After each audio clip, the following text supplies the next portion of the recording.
السلام علیکم ورحمۃ اللہ وبرکاتہ۔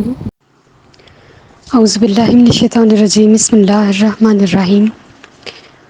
سورۃ نساء کے آغاز سے پہلے تھوڑا سا اس سورت کا تعارف ضرور کراؤں گی، کیونکہ تعارف کے بغیر ہم اس کو اندر سے صحیح طرح سے جج نہیں کر پائیں گے۔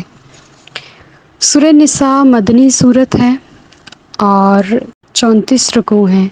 سورۃ نساء پہلی بار کسی بھی الہامی کتاب میں اتری ہے، اور یہ اللہ تعالیٰ کی طرف سے پہلی بار گھریلو زندگی کے معیار کو بہتر بنانے کا طریقہ اتارا گیا ہے، اور گھر میں رہنے والے ہر فرد کی ذمہ داری ہے کہ وہ گھر کو بہترین بنائے اور اس کی بہتری میں اپنا کردار ادا کرے، کیونکہ جب ایک گھر اچھا ہوگا تو گھر سے ہی معاشرہ بنتا ہے اور معاشرے سے ہی قوم بنتی ہے۔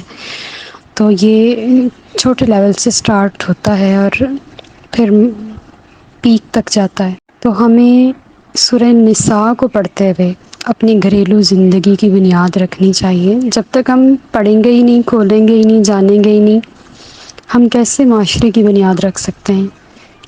تو سورۃ نساء خواتین کے لیے خاص طور پہ لفظ اس کا نساء ہے، جس کا مطلب ہے عورتیں،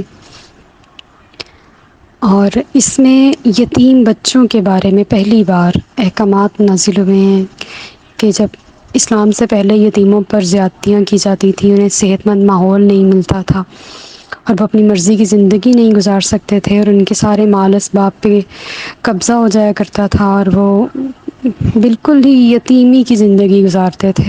تو ان کے حقوق کے تحفظ کے لیے اللہ پاک نے سورۃ نساء میں آیات نازل فرمائیں۔ پھر ویمن امپاورمنٹ، عورت کو مقام دیا، اس کو عزت دی، سلطنت دی، اس کو گھر کی ملکہ بنایا، گھر کے فیصلے کرنے کے لیے اختیار دیا، اس کو بتایا کہ وہ اسلام سے پہلے کیا تھی اور اسلام نے اس کو کیا دیا۔ اس صورت نے ہمیں سمجھایا، یہ جو خواتین نکل آتی ہیں سڑکوں پہ اور اپنے حقوق کی بات کرتی ہیں، تو اگر وہ یورپ میں چلی جائیں یا کسی ایسے ملک میں جہاں عورت کا کوئی تحفظ نہیں ہے، وہ اپنے بچے بھی پالتی ہے اور اپنے باہر کے کام بھی کرتی ہے، اپنی جاب بھی کرتی ہے، اپنا گھر بھی صاف کرتی ہے۔ تو گھر کا تصور ہمیں سورۃ نساء دے رہے۔ میں نے ایک پوسٹ دیکھی تھی جس میں ایک عورت ہوم ڈیلیوری کا کام کر رہی تھی، اور اس نے ہوم ڈیلیوری کا بیگ پہنا ہوا تھا اور خود وہ پریگننٹ تھی، اور 2 بچے اس نے اپنی دونوں ٹانگوں پہ بٹھائے ہوئے تھے پہلے سے۔ تو وہاں نیچے لکھا ہوا تھا کہ ہماری سورۃ نساء نے عورت کے صحیح حقوق کا تحفظ کیا ہے،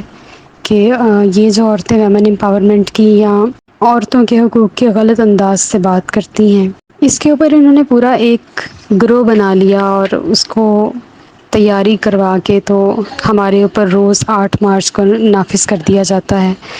اور یہ بہت تکلیف دہ ہے کہ ہمارے پاکستان میں، ہمارے اسلامی جمہوریہ پاکستان میں اس چیز کو تقویت نہیں دینی چاہیے تھی۔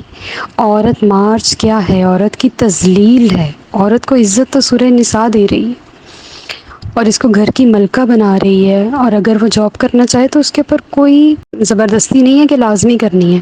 اگر وہ اپنی مرضی سے، اپنی خوشی سے کرنا چاہے، اپنے شوہر کا ہاتھ بٹانا چاہے تو یہ اس کی خوشی ہے، لیکن وہ زبردستی اس کا شوہر اس سے جاب نہیں کروا سکتا۔ وہ خود اپنے بیوی اور بچوں کا ذمہ دار ہے، اللہ نے اس کو نگران بنایا ہے۔ یہ صورت یہ بتاتی ہے۔ اور گھر کے ماحول کو خوشگوار رکھنے کے لیے میراث کا جو نظام اللہ پاک نے انتہائی خوبصورت عطا فرمایا ہے۔ پھر اس میں غزوہ احد کی بات ہے، حق اور باطل میں تمیز ہے، اور انفرادی کردار بھی ہیں۔ اس میں نبی کریم صلی اللہ علیہ وسلم کی اطاعت کا حکم بھی ہے، اور اس کا جو زمانہ نزول ہے وہ ہجرت کے 3 سال ہے۔ یہ صورت نازل ہوئی تھی اور وجہ یہ بنی تھی کہ احد میں بہت سارے مسلمان، 70 کے قریب مسلمان شہید ہوئے تھے، اور ان کے بچے یتیم ہوئے تھے، اور ان کی وراثت تھی، اور وراثت کی تقسیم کا مسئلہ بہت زیادہ سنگین ہو چکا ہوا تھا۔ تو اللہ پاک نے اس مسئلے کے حل کے لیے اس صورت کو نازل فرمایا، اور اس صورت میں تیمم کی اجازت بھی ملی، اور ملٹیپل اس میں ہمارے لیے احکامات موجود ہیں۔ مدینہ شریف میں اترنے والی ساری صورتوں میں ہمارے لیے احکامات ہی احکامات ہیں۔